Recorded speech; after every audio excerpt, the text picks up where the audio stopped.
Hi, I'm Mary Wingo, and where am I today? Well, I am in the Amazon. I am like a little bit out of. I just like took a walk on a dirt road out of town, out of this little. It's like 8,000 people. It's called Guadaluquisa. Guadaluquisa, yeah, Guadaluquisa, and is just over the hills of the Andes. And right when it starts forming the Amazon forest, it's really, really amazing. Um, it's probably about 90% humidity, but it's only like about maybe 25 degrees centigrade, maybe 75 degrees, 78 degrees Celsius. So it's actually in the shade. I need to kind of in the shade here because you can see the sun is kind of like full blast. When you're in the shade, it's really, really nice. But you're always going to be sweating. But anyway, I wanted to bring to you today the concept of how stress affects socio-political processes. Now, I've had like over 100 interviews at this point in time all over the world.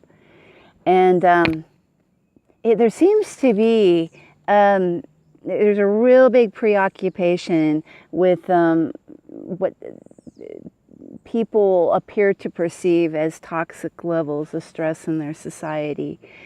Let me kind of explain to you why. If you remember from my book, there are 5 major causes of stress in a modernized society, okay? And living in an unequal society living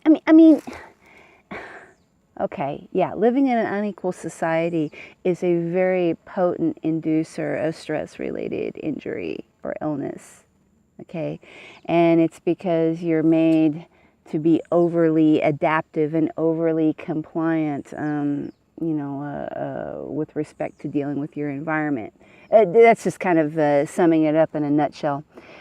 And when you're in that stress response all the time, because stress is only supposed to be periodic, okay? I just take this home. It's only supposed to be periodic. It's not supposed to be continual. And I don't know, there's a lot of aspects, but, breaking down of social networks, total dysregulation of especially our gut. Well, not just our gut, but our entire microbiome, the microorganisms that have evolved with us over millions of years. And there's a complete, because of just the way modern society is constructed, there's a complete dysregulation of that. There's a couple of other things, but the thing is, and this seems to be in a lot of places right now, there seems to be like a lot of stress on a social level. Why? Well, because of some of these reasons and more that I just went over with you. And okay, so you may explain more. I'll explain more.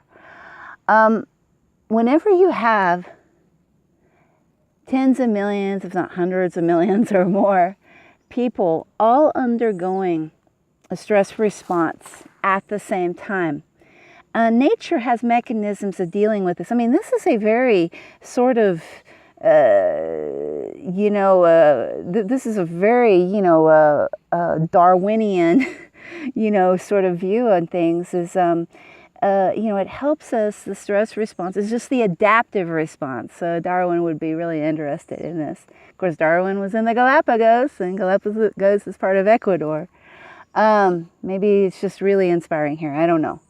But yeah, it's really, really interesting how when you have many, many millions of people undergoing the stress response at one time, you have this herd-like, collective type of behavior. And let me explain what that is. This is what revolutions are made out of, okay? Revolutions occur when you have many millions of people undergoing the stress response, usually for what ends up being quite clearly life or death, matters, like, can I feed my family? Will my children have a future? That kind of thing. And, it's the Bernie camp and the Le Pen camp, if you want to talk France, and the Brexit camp, and the Trump camp. These are all manifestations of, when you have a society that's under too much stress. And this is something, I want to educate the elites on this. Okay, so I understand it's important to be an elite, because, you've got power over everything. I understand how that system works. But one thing when you're an elite, you can only scrounge up so much from the rest of us before you start getting social instability, because, people will become stressed, and a lot of times they become stressed at, just basic thoughts of survival, in that society, which has become very difficult because, breakdown of political or economic systems. And I don't know, it would just seem to me that, if you're an elite, that there would be a carrying capacity from which you could kind of sort of, profit from those, the rest, 7,989,000,000, more than that, 0.0001% of the population. The rest of us, 0.99 point. Anyway, the rest of us, the bad thing about being an elite, fat cat, just big, rich cat, fat cat, just, your typical elite. And there's nothing, I guess, inherently wrong, is that these type of systems tend to overshoot, and it's sort of a positive feedback, and they were just, it ends up as a system, those at the top just wanting more and more and more and more, and not becoming disconnected of what's going on with, like, literally everybody else on the face of the planet. And this happens over and over and over in history. This is not unique, okay? This, it's not unique. This is part of, like, the human condition. But when you push people to that, you always get a recipe for revolution. When you're an elite, your experience of stress, when a system's really unstable, when your system's unstable like it is now, is more than those that are at the bottom. So it all of a sudden just switches. Like, so when you're the fat cat, like, say, the president of the United States, when you're, like, say, the president of the United States right now in 2017, I would think that it would be more stress than what it's worth, personally, because it's an unstable system. Doesn't matter how you want to define it. But it's important to understand that people do have their carrying capacity for stress before they start acting, especially in groups as a society.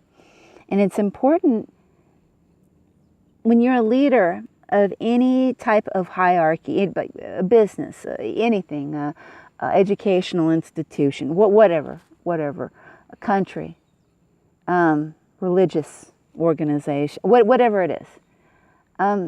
It's important to remember this about group behavior, groupthink, is when people as a group are under stress and it exceeds their carrying capacity for, basic living, they always act like this.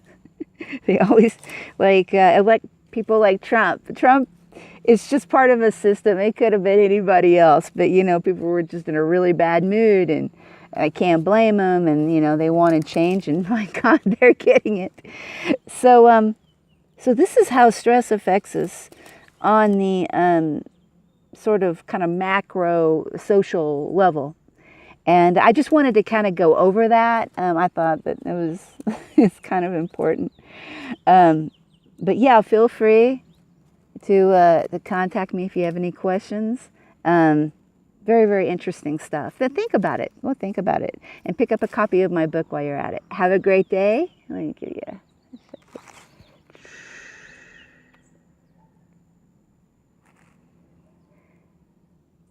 And see you later. Adios from the Amazon.